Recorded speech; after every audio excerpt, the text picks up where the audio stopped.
for love.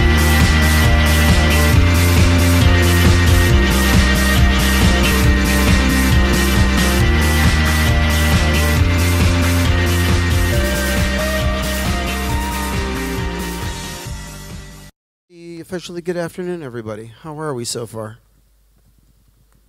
It's interactive. So, it's going really good. Robert Tursek's thing really, I think there were more tweets about more information being created by more people in more time. I think we've just doubled again what Eric Schmidt said. So, we've got a great panel for you. What I'd like to do is have everyone, except Andrew, who you've already met, and our new addition to the panel, who you'll be seeing a bunch of over the next few days. On call. What? I'm on call. You're on call. Really, he's the designated hitter. Ruben, why don't you start? Everybody introduce themselves for a moment, and then we'll get into the topic. Sure, I'll make it quick because I'm gainfully unemployed. I've spent the last 3 months in Indonesia enjoying life. Okay, thanks, Ruben. Ruben. So, Thank you. Go ahead. But no, previously with Sony Music doing business development, also some digital stuff, and I also spent a bit of time at Nokia, heading up Comes With Music for Asia, and then a lengthy history before that, but I'll keep it short.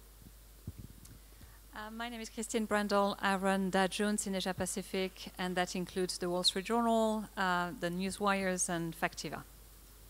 I'm Paul Moss. I work for Media Prima out of Malaysia, which is an integrated media company, TV-led, broadcast TV. I run the digital division and look after all the digital exploitation for Media Prima.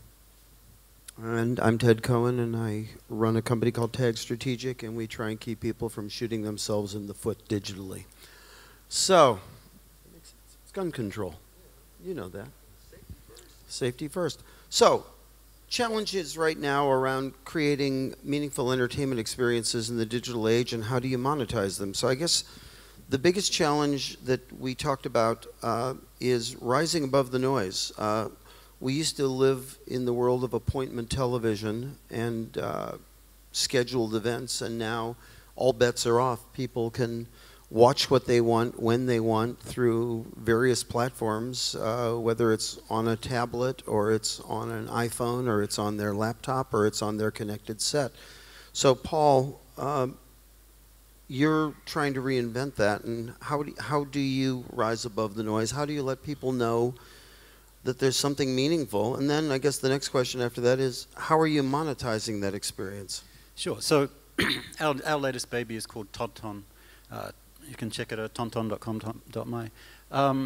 It's a video aggregation portal. So we aggregate all of the video, the catch-up TV from the various broadcast TV stations under the company. And that gets a whole lot of people coming in. So they just know that that's the place to go to watch all of that catch-up. But then we start adding more content, more exclusive stuff, some of the archives of Media Prima. It's like 20 years of archives and stuff like that. So we start adding more and more content to that. So in terms of getting people there, because Malaysia, you know, the local content is just more popular there. English content doesn't do as well on broadcast, doesn't do as well on VOD. So we get people coming for that, and then we give them more content. And we've, with Tonton, what we've done is tried to implement a fairly intelligent tracking system and targeting system. So we ask people to register so we know what their demographics are. On top of that, we add the behavioral, contextual, and location and device type stuff. And the model is basically ad supported. Middle of the year, we'll be adding on top of that a pay-per-view or a premium service as well. And is the ad-supported model viable based on people's resistance to advertising? I mean, what's your research? Well, this is the thing. You know, perhaps because it's TV content-led, then there seems to be an acceptance that a certain amount of advertising in video is okay. We try not to be too ridiculous about it, but we've got 92% completion rates of 30-second pre-rolls. We haven't found any difference in completion rates between a 15-second pre-roll and a 30-second. Now, I wanted to find a difference, but I couldn't. The numbers just spoke. And we talked earlier about targeting. Is targeting, I mean, everybody wants to target the consumer. Is it really as important? I mean, is the targeting as accurate as we had hoped it would be? Well, what we found is that everybody loves targeting. We love it, the agencies and clients love it, and the users love targeted advertising. You know, I never get to see a Pantene, or sorry, shouldn't mention brands. I don't get to see a female-led, you know, commercials, and that's great. But it's very one-dimensional at the moment, and I think that as an industry, we've got a long way to go before we start creating targeting systems, I don't know whether it's around the behavioral component or not, that really in sync or aligned with human beings as emotional beings. And I just really don't think we're there yet. Some of the other caveats around targeting, it really reduces your amount of inventory. The tighter you target, you know, suddenly you can go from down to 50% of your inventory is actually relevant to a certain target or a most desired target. For example, we do about 2.5 million video or program views a month. But of the most desirable target, 15 to 34-year-old female, only 50% of that is watched by that target. So actually, we've only got, you know, 1.25 million program views, which are going to address that, and then the inventory that's within those videos. Christine, with the Dow Jones properties, you have the challenge of not getting to someone across one platform, but getting to them across multiple platforms, across multiple business models. How do you scale those right now? We were talking earlier about the fact, I saw a chart the other day that said, if I wanted to get the New York Times delivered physically, delivered to my iPad, accessible from my mobile phone, and viewable from my PC, they wanted $600 a year. Is that a viable business model going forward? Well, the good news is that they finally turn around to the fact that people need to pay. So that's the excellent news, and I think that this is certainly something that we've seen across the industry. You know, in the Wall Street Journal, we really believe in this model of freemium, which is if you go to the Wall Street Journal online, or if you download the application on your iPad or on a smartphone, you will have access to some of the content. And so this idea of having consumers turn to the product, which is of course in the first place well known because of the brand, and then having a sense of whether this is really a benefit, has been terribly successful for us. And you know, equally, we've established a number of models where you can access to the various platforms that are available online and on various applications. And so one thing which has been for us a wonderful eye-opener is that, you know, 15 months ago we had never seen a tablet. And Steve Jobs came to the Wall Street Journal, showed us the iPad 1 and said— Did he really come there? Yes. He actually, okay. He came. He came and said, listen, you have 6 weeks to develop an app. And, you know, it's coming out in April, be ready. And so what started then, which has been really a game changer, was a very, very close cooperation between news, obviously the news team, that's in our DNA, IT, which we had already because of the iPhone, because of the website, which we had created long ago, and product. From this cooperation, the first app launched in April on time, and so was there when the iPad launched. But since then, an enormous amount of more efforts have been put. You know, we have released probably 10 various versions of this initial app, and the app today looks nothing like the app a year ago. So many more things came to play, you know, commenting, archiving. What were some of the lessons? So it's a year later now. What were some of the lessons of what you anticipated, which versus what the outcome was? Well, you know, I think that in order to stick, the user experience is absolutely key, and it evolves. So commenting, you know, we didn't think that this was going to be so big, and now it's really big. Sharing, obviously important. Archiving, the videos, slideshows. These were, you know, all a learning curve. And so since that, there's been about, you know, 10 other apps launched for MarketWatch, and that's not a subscription model. You pay one time. So, you know, we've experienced things with other models. One is free, half of the day, and that's free. Scene in Asia, we just launched, is free. And, you know, obviously you have then the other heavily paid, which are going into the Dow Jones almost professional business. Factiva just launched an application. Dow Jones Newswire Investment Banking just launched an application. So all of those experience that we have used, that we have learned from the user experience is translating now into the professional side. So how do people deal with running into paywalls in different places in different modes? I mean, so I'm in MarketWatch and it's free, but I'm in Wall Street Journal and I read, I'm being hypothetical, but I read 3 articles and I go to click on the 4th article and it says, no, you're only allowed to watch 3, you're only allowed to read 3 free articles a month. How do you educate them so that they're not fleeing somewhere else or just going to a Google search? Well, that's really the freemium approach, right? If after, it's really teasing. So here you are, you have this content that is free, and then you want to go a little bit more in depth, or really it's something that you feel you're going to be benefiting from it. I think ultimately people are prepared to pay if they're going to see a clear benefit from this payment. So, you know, if it's news that's going to make them more successful, or they're going to be profiting with, you know, in the case of the financial news, then, you know, there is a clear motivation, and it's a matter of finding the right amount of teasing between growing audience and at the same time keeping the people, the pay model, so that the revenue is there. It's interesting, you use the word teasing. How do you make sure you don't tease them and irritate them?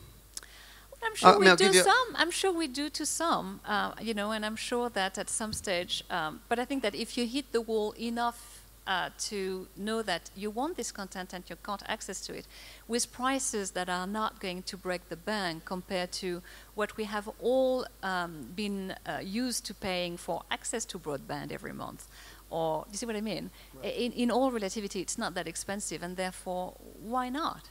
And so I think that that's, you know, the fact that many more media outlets are charging for their content is going to make that for us even more, you know, easy, even though we have already, you know, 1 million subscribers to the website. Yeah. I get very anecdotal about this. There's a, in the Twitter world, Daily Variety, which is an entertainment paper, said, you know, follow us on Twitter. So I did. And I started seeing stories, and I'd click on the story, and it would say, to read this story, you have to subscribe. Then I clicked on the next tweet, and it said, to read this story, you have to subscribe. I stopped following them because basically they had nothing. It was basically an ad to you, would you like to subscribe to Daily Variety? I passed. Yeah. You know, it's interesting for me that we have more fans in China than we have in America for the Really? Wall Street Journal online. So, fantastic. Yeah, so we're talking, Ruben, earlier about business models and rights, and people create something. Let's say a journalist creates something for the New York Times and it's being used on the website or it's being used on the tablet. Are those issues getting easier to deal with now, or is there still a long time of pain to get through this? Well, I think I can talk less about what Christine's talking about in the printed form and the application of that in the digital world than the musical form, which is always, there was an issue, and you probably remember this as well, about how do you take all of these different rights and compact them in a way that you can sell them on to somebody that can then make money out of it, and how can everybody fairly share that? Right. It always has been a big barrier to entry, particularly with digital video, visual, audio, that's prevented a lot of things from growing organically in the way they should. It has opened up opportunities for other people to make money, albeit illegitimately, in that space. Okay. And Andrew, for you, I mean, we have a situation, if the Super Bowl was very successful this year, which it actually was, I think a pretty good audience, good game. It was a good game, yeah. Good game. If everybody tunes in, there's not the equivalent of the digital flush where all of a sudden the game is buffering if we're watching it on regular television. If we're watching it online, we had an event yesterday. I don't know if everybody knows, Amazon made the Lady Gaga album available for 99 cents. No kidding. And it crashed the Amazon servers. There That's were a lot of Gaga monsters out there at 99 cents. It's really too bad they weren't using Akamai. That was good. You can set me up like that all day. I will. Softball, really. No, but I'm not known for softballs, but your that was a question softball. about, you know, that fundamental question of scalability, particularly as you get to that sort of that world in which you've got 200 million to 700 million to 2.1 billion global digital, you know, device-driven consumers, and these massive flash events that sort of aggregate people's attention. Obviously, the World Cup is another big example of that, right? A global sporting event. You know, those are the issues where, you know, network level scale is always going to be a challenge, particularly because you have such disparate infrastructures in place to be able to support what we anticipate. Again, it's this question of consumer expectations outpacing the infrastructure that's going to support new services that meet those expectations. It's less of a problem, probably in a print domain, certainly is definitely a problem when you're dealing with super high definition sports content, for example, where buffering, jitter, no good, you can't see the ball. Right. So we think that we're solving that through having an overlay network that's pretty much optimized for the HD network, optimized for high definition content delivery. I think over time, those problems of infrastructure, particularly last mile problems associated with like fiber to the home, these are sexy concepts, right? But these are the problems that there's massive and substantive capital investment, both as to provision public goods, right, which is right. HD access to internet or to internet access, but also private investment to be able to build out this network architectures that are going to support these services, and that we're going to see that substantive shift over the course of the next 3 to 5 to 7 years. And how do you deal with the cost per user? Because again, in traditional broadcast television, even traditional satellite, actually the more viewers you have, the cheaper it is. Yeah, marginal cost goes down. The marginal cost goes down. In the digital world, every viewer costs you more money. Yeah, I mean, there's always a cost per stream, and I think that a lot of times people go in with a concept of an economic model that really relies on that sort of over-the-air broadcast sensibility, and that doesn't necessarily apply in this sort of unicast model, right? So what you have to get to is a place, and Paul sort of touched on this a little bit, which is you have to get to a place where you're able to increase the value of the consumer media experience to such a degree that there's a premium that supports that different cost structure. And we're getting to that place, I think, today with some of the more innovative services that we're seeing, certainly in North America and some in Asia. What are you seeing that's innovative? What do you like? What do I like? I love Netflix. I think that it's an incredible service. I'm sure that there are other things that and I really believe wholeheartedly, having been part of this whole process, that ultraviolet is going to be something that is really, really interesting in terms of solving the problem of how do you take these consumer habits about collection and like your DVD Talk library. about ultraviolet for a moment. UV is a really awesome construct, right? Which is how do we take what has been sort of silo driven. Imagine if you went to Tesco and you bought a DVD player, and then you went and you ordered from Amazon a DVD, and the two didn't work together because each didn't come from the same place. That's been a digital challenge over time, that you have these silos where you have to make a technology decision before you can go and engage with the content you love. That's not the way that a mass market builds and thrives. We want to have it so that the technology is transparent to the consumer. And this a year ago was this was what DEC. This is DECE. DEC. Yeah. So ultraviolet. Okay, so if you heard of consumer DECE brand. before, this ultraviolet is the brand. Yeah. So we're going to go to market. We're going to go live this year, and then roll it out globally in 2012. We being the DECE.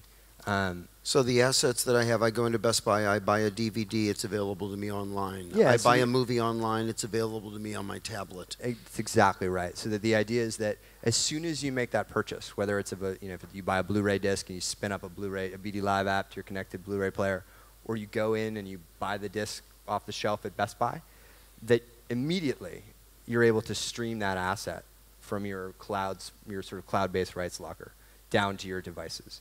Is this a major browser. tipping point for people paying, do you believe? I think that it makes the value, if it's particularly when we start to overlay application-driven social experiences on top of the media consumption itself, it gets to a place that's so much better than free that people will pay. Now, pricing is always going to be a challenge, and we leave that to our friends in the studios and our friends in the retail space to make those decisions. Hopefully they're made in a way that makes it really attractive to consumers, and we work on making it simple and clearly articulate the value proposition, and everybody, gold. Right. Well, this is a setup. I mean, this sets up the next question. Yeah. Ruben, I mean, the idea of comes with music from Nokia was supposed to be it's better than free. What were some of the lessons? Because in some areas it was actually very successful, and in other areas it never gained traction. So what was the unexpected results that ended up with those results? I think there were so many answers to that question, the technology side, the application side, the ability to get it into enough people's hands, the opportunity to do things where you attract them to use it. There were so many different factors, and it was a groundbreaking technology idea. You know, it was implemented on an extremely large scale and had never been done to that degree. And I think that the end result was a huge success, if I can say that. And it continues on today, and there are many people in this room that are still, you know, doing a great job around all of that. And but in certain territories, to be honest, in certain territories, it never resonated at all. It never got a foothold. well, In other areas, it did really well. yeah, it's difficult. It did very well in the emerging markets, you know, and in terms of the ability for people to take that phone and use it as their primary music device because they couldn't get anything better than that, and that became the center of their universe. It had a great resonance there, a great stickiness. And there's another number of factors, and I won't get into it in the detail, but obviously there's a cost of price of music. And the minute you put a price on top of anything that people are used to paying a certain price for something, then you inflate the price sometimes to the degree where it's not affordable or it doesn't have the right value. And I think those sort of things impact a service like that. And we see that happening. It's not just a Nokia thing, but you see that happening everywhere. People are adding bonuses to things, and whether or not people think that that's fair value and want to pay for it is the end result of the success or failure of whatever that thing is that's selling. Which I guess Paul asked the question. I mean, can we compete effectively with piracy? There's no choice. We have to. You were talking about shows that you make available right after the air. I gave an example when we were having a pre-panel discussion that there's a show last year. Anybody see a show called Flash Forward? They canceled it. I'll kill them. And now they canceled the event, so that's it. I'm done watching broadcast TV. But I missed the beginning of the show, and I went to try and get it online, and it wasn't available in my laboratory, which is an 18-year-old son. I started to say, I'll watch it tomorrow morning on abc.com through their player, which is a really good player. And he says, you don't have to wait. It aired in New York 3 hours ago. It's up online. I'll get it for you. And I said, that's wrong. Don't do that. How quickly can you get it? That's terrible. Don't do that. Can you get it now, please? I give them a very clear message on this. And so a few minutes later, we were watching Flash Forward, and they still canceled the show, the Are you bastards. teaching your ethics class this semester? It's an ethics class. It is. It's wrong. Don't do it again, but what have you got? You were saying that you make shows available 2 minutes after they air. Yeah, I mean, we just have to do whatever we can to make the user experience good, so they keep coming back and they will trust us, and we're a credible platform that they will choose over and above a pirate model. We can't always get it put the programs out 6 months before they're on TV. No, we can't do that, but we'll do the absolute best we can. But this is interesting because when it comes into this area of where a lot of broadcasters and media houses and video are going, which is this OTT model. It's not just about having a mobile site anymore or an iPad app. You're actually trying to create a consistent experience across every device or every platform, which includes connected devices and large screen TVs. And I know there are other panels on this, but for us this is really relevant because that's where we want to be, because it makes our product relevant to the user.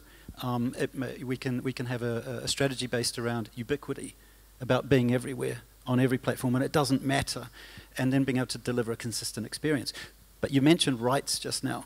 One of the real issues around doing this is the fact that you've got all these different rights for all these different platforms.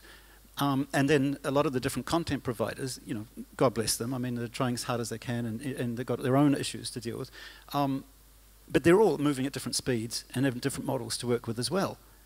So it makes it very difficult for us to actually deliver a consistent experience. And if we aren't, we've got additional messaging and marketing that we have to make around that to try and address it. Again, I hate to be U.S.-centric, but there was a big brouhaha in the U.S. over Time Warner Cable announced their iPad app saying, you're a Time Warner subscriber. If you have an iPad, you can log onto your iPad and you can watch your Time Warner Cable on your iPad. Studios went nuts. Every networks went nuts. And why did they go nuts? What was the justification? Well, I don't know what the justification. They went nuts thought it was because they could go nuts. Right. You know what I mean? You're getting a benefit out of it. We're not getting a reflection of that benefit. Oh, stop until we figure this out. And ultimately, I think the best example is the Mike Tyson tattoo. On Mike Tyson's face, the tattoo is fair use, and on what's his name's face, they put the tattoo on the Hangover movie. The tattoo artist is suing because the studio copied the tattoo onto the other actor's face, and he says he owns the copyright on the tattoo. It's his. So it's starting to get really silly now. A couple weeks later, things seem to loosen up, and now I can get my Time Warner cable on my iPad. Not here in Singapore, but I can't get it. Is this going to get better, or is this just a growing pain, or is this a continual negotiation? I think it's a growing pain because we're moving from one model where every time there was a new platform, there was a new right, and we're moving to suddenly, hey, hang on, we really do want to aggregate that. So we're moving, yeah, and it will be resolved, yeah. I know, but in the analog world, there wasn't a different rate for watching it on a 19-inch TV or watching it on a 25-inch TV. Oh, I know. I mean, and then you get these CE guys, and because you're putting advertising through an internet model onto their TV set, they actually want a share of the advertising on that TV set. Hang on, what have we been doing for the last 30 years? You didn't get a share of that advertising on your TV set. Which brings up the question of the Apple 30% tariff. How do you... Now, you talked about how wonderful it was that Steve Jobs actually came to... It's great. I won't tell the joke now, but there's a joke behind this. Maybe I will. No, I won't. So you have Apple a year after the launch of the iPad basically saying, okay, anybody who's doing business on an iPad, we want a 30% tariff for the sale of the subscription. How do you feel about that, Christine? Well, I think that the important questions is really to see the various... How do you feel about that question? No, but so, okay, Apple... I was talking to some of our colleagues in the room. There is this big deadline of July 1st, and it's a real deadline. Now, still, so many things can go through, right? We're about to launch the Japanese iPad application. So, the localization, which I think is a very, very big story for us in terms of monetization, is continuing to happen. The Chinese version is going to be launching. The questions of sharing is one. But the questions of getting the data of our users is really, in my view, even more critical, right? Because in the model that is currently suggested, the data of your users you wouldn't have. And this is something which has come to a big halt as well with Amazon. So I think these questions needs to be resolved, and I'm confident they will be. But can your business model currently sustain a 30% tariff? Well, if you look at some of the distribution commission that exists in the print media, 30% is actually not, it's usually less than what you get to a distributor. The big question is really, when you pay a distributor, you can oftentimes still have access to a lot of the data of your users. Not having this data, I think for not having the direct connections with people who turn to you because of who you are, I think is a very critical issue. Andrew, you're providing the pipes to a lot of people to distribute all this great stuff. Are you entitled beyond your data fee to get a commission? Because, I mean, the argument seems to be that the iPad is the pipe, so we get a piece.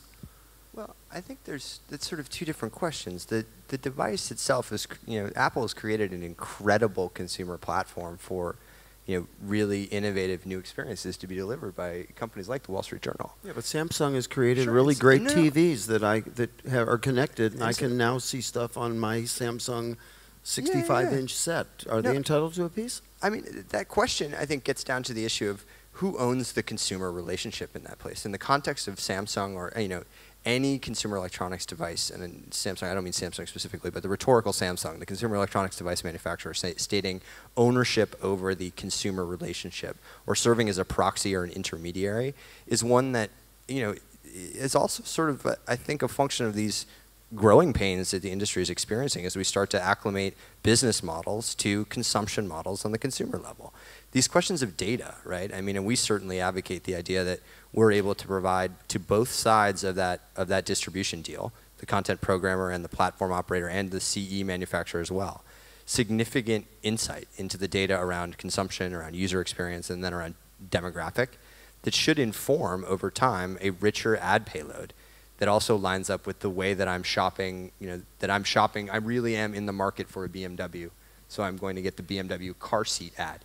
Because and so those very rich sets of analytics and data, I think, are equally the platform provider, the device manufacturer, the content provider are uniquely sort of, I think that they all have a share or a right. But if you look at music, I mean, the issue right now for services globally is services are roughly giving up somewhere between 50 and 60% of their gross revenue to the content owners, the publishers, the music labels.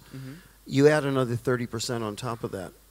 As a tariff for delivery, you're now at 90% of your gross income, leaving that you're left with a 10% margin to run a business. Is that a business?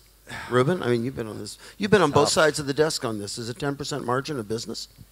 It depends on what your business is. Is your business selling the music, or is it selling the devices that are attached to the music, or is it about placating Wall Street and I'm making talking about a money music service. How do you operate a music service on a 10% margin?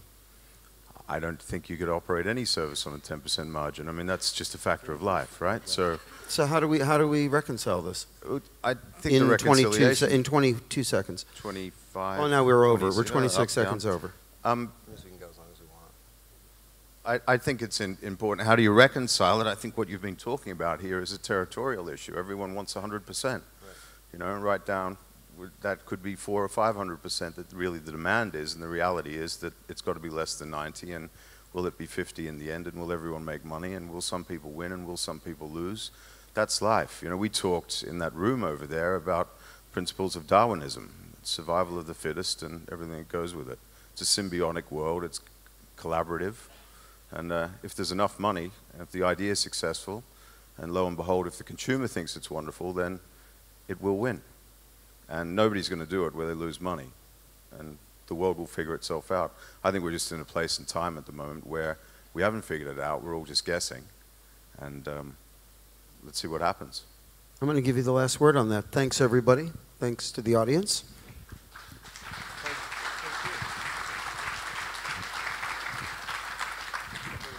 When it says time's up, you have to stop talking. Where do we go from here? That's a big question. Do we have time for questions? Any questions? Somebody must have a question. There's a hand. Go ahead. You. Yes. Here. Come up here. I'll give you a mic. Come here. Take a mic. I always like to do the Jerry Springer thing. Okay. Thank you. My first question is probably for Andrew. My name is Yoga. I'm from Indonesia. Yeah. Okay. So probably my first question is, your online strategy is mostly based on the fact that broadband penetration is going high, right?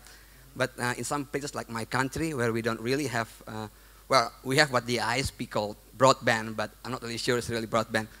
So my question is, what's your strategy to a market like ours? I mean, do you have a strategy for that? Or are you basically saying, sorry, you're going to have to wait until our technology matures out? Well, because we don't own fiber, right? We don't lay, we're not laying in pipes in the ground. We're really just building a network that sits on top. So we do rely on whatever sort of the bandwidth conditions in a localized environment. The way that we're trying to solve for that problem is through the means by which we deliver content, right? So relying on the HD sort of adaptive bitrate delivery of video content, so that you're always delivering to you the highest possible quality video experience given those bandwidth constraints. I think that really what you're asking is a question of public policy more than it is necessarily of sort of Akamai's network policy. We work very closely with both governments and also telco or system operator providers to try to help inform those strategies based on our insight into content sort of consumption habits across a market. But we rely, just like you rely, on the network providers to go and build that infrastructure and put it in place. I think that but I do believe that it is as much a question of public policy and public good provisioning as it is about building a highly profitable telco. Okay. That's me, though.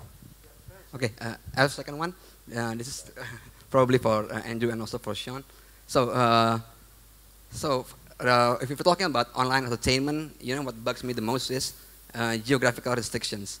So I'm from Indonesia, and I love watching Flash Forward as much as that. And I watch it, I think within 6 hours that after it was broadcasted in the US. How? Probably the same way Ted Sun did. I'm gonna admit that. And why did I do that? Because I don't really have the legal means to watch it. So will this ever end? Are we seeing an end to this ridiculousness or not? Paul, do you want to do that one? Let me jump in on that for 1 second. The interesting thing was when Radiohead did the experiment a couple of years ago within Rainbows, where they said, we're going to make it available in MP3, pay whatever you want, and you can I forget what the third point was. Oh, and the money goes right to us. So that took 3 arguments off the table. The first argument was, I would have bought it, but you had it in Windows Media or you had it in some file format that I don't want. I would have bought it, but you wanted $10 for it, and I was willing to pay $9. No, in this case, you could pay whatever you want. And I would have bought it, but I know the money went to those crooked record companies, so I don't want to pay the money because those thieves at the record companies were getting the money, and the money would never go to the band anyway. And in the case of Radiohead, the money went directly to the band. In spite of all that, only 40% of the people paid for the music. So is that a justification when you say I would pay for it if only it was available? If it had been available, would you have paid for the episodes that night? Probably. Probably. Okay. That's a definite maybe. Any thoughts on that, Paul? No, but I get the whole thing. I mean, I've been working in Malaysia trying to do long-form video streaming through the 105th worst internet service in the world, and been doing it for 4 years. So I don't know what ranking Indonesia is. According to Akamai's State of the Internet, we could probably find out. I don't know if it's as bad as 105 ranking. The thing is that there are ways, if YouTube is popular, then there must be ways of delivering content. What I'm talking about is more like when I try to watch a TV show, for example, on Hulu, it's just that it's not available in my country. That's yeah. And part of this is about how does again, how do we get to the place where the windowing strategies are economically sustainable, but that don't incent you to go to an illegal platform to go and download and I guess content. the question comes up, like, they have HBO Go now. Yeah. HBO Go is nice. If I subscribe to HBO through DirecTV, I get HBO. Yes. I didn't try to see if I can watch it here, but years ago I subscribed to a service called Stars to Go, and I came to Asia and I went to log on and it said, you've gone too far. That's a rights problem, right? These are you have geofencing in part because rights are dictated by. But if I'm a subscriber and it's a portable service, boundaries. shouldn't it go with me wherever I go because I'm the subscriber? That's a different question. Yeah. Sorry, no more questions. We're out of time. They're yelling at me. Thanks, everybody. Enjoy the next session. For long.